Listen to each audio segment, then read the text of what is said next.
salut à tous.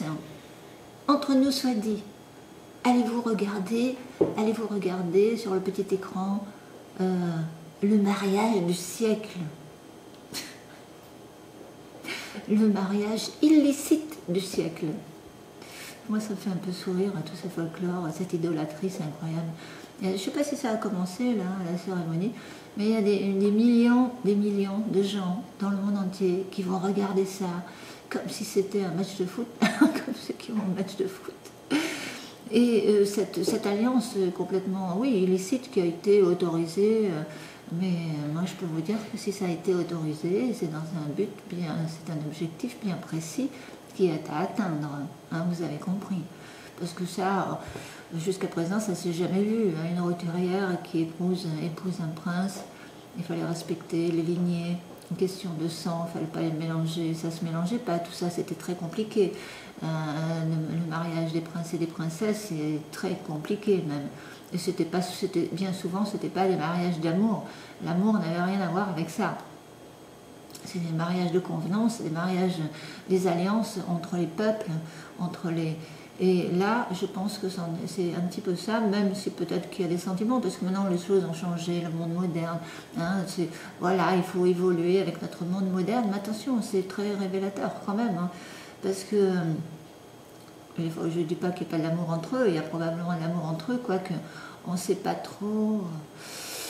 On ne sait pas trop, parce qu'il peut y avoir juste voilà, une attirance physique, quelque chose comme ça, hein, basé sur le physique, comme beaucoup de couples hein, qui sont basés là-dessus et qui divorcent au bout de 2 ans à peine, hein, quand la passion physique et la passion sexuelle, quand ça commence à s'essouffler, pof, ça divorce, hein, c'est souvent comme ça. Il est fort possible que ce soit un mariage comme ça, de mon point de vue, parce que... Mais elle est là pour moi, je dis que ça a été autorisé dans un but bien précis pour moi. Je vois ça... Bon, c'est une fille qui, apparemment...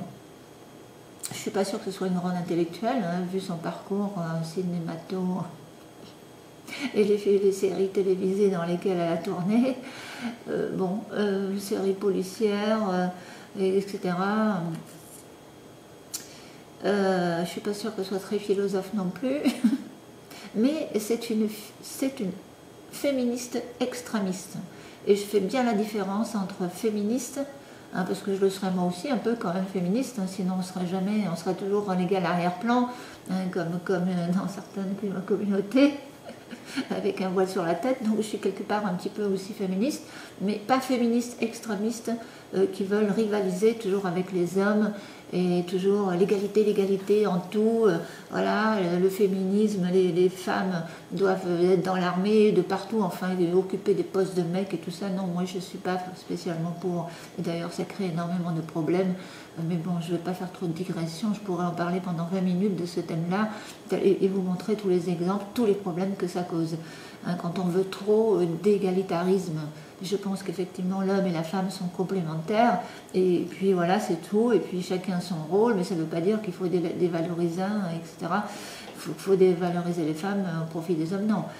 Mais là, c'est une féministe extrémiste du genre Najat Vallaud-Belkacem, métisse en plus, vous voyez ce que je veux dire? Ça veut dire que c'est en gros, c'est un couple qui est supposé être un couple modèle pour l'Europe, hein, parce qu'on peut plus trop se fier au modèle américain. Maintenant, il faut que ce soit le modèle, voilà, c'est ça, un modèle à suivre, donc, hein, pour tous les couples. Donc, l'apologie donc de la mixité, hein, mixez-vous, hein, c'est ce qu'il faut absolument faire. C'est dingue ce truc. Et puis l'apologie donc de ce féminisme extrémiste, égalitarisme, etc.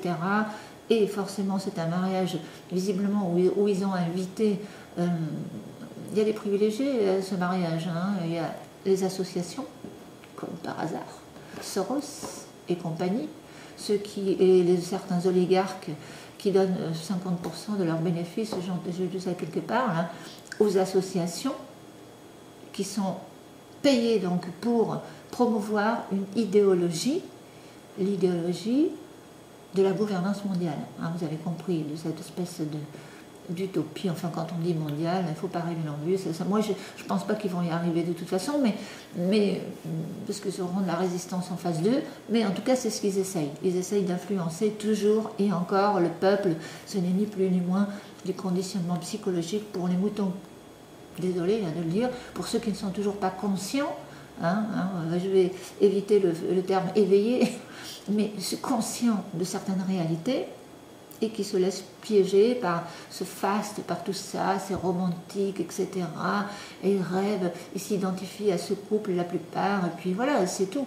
C'est du cinéma, c'est du divertissement encore une fois, et puis ça va encore occuper les médias pendant un jour ou deux, et puis voilà quoi. Mais le but, il est idéologique derrière, le but est de promouvoir la mixité, le métissage, et le féminisme, etc. etc. Voilà.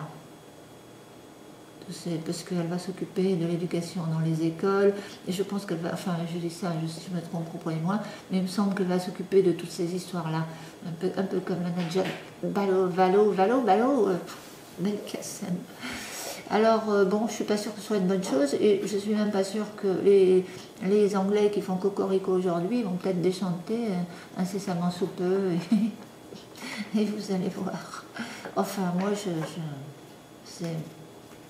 il se pourrait que ce soit pas un vrai mariage d'amour, mais un mariage, on va dire, de raison, de convenance, et dans un but idéologique basé sur le physique et le sexe, ça probablement, mais en aucun cas un mariage royal comme ça se passait dans les temps anciens, ceux qui suivaient les traditions, etc., etc. Mais ça a toujours été comme ça, les mariages des rois et des princes et princesses dans les milieux royaux, c'était toujours c'était comme un pacte quoi, avec les autres peuples et les nations, enfin voilà. Si vous connaissez un peu l'histoire de France et des rois et des reines et tout. Non, mais c'est ça. Voilà. C'était juste ma petite analyse. Et après, je vais reprendre. Je vais peut-être mettre une autre vidéo en ligne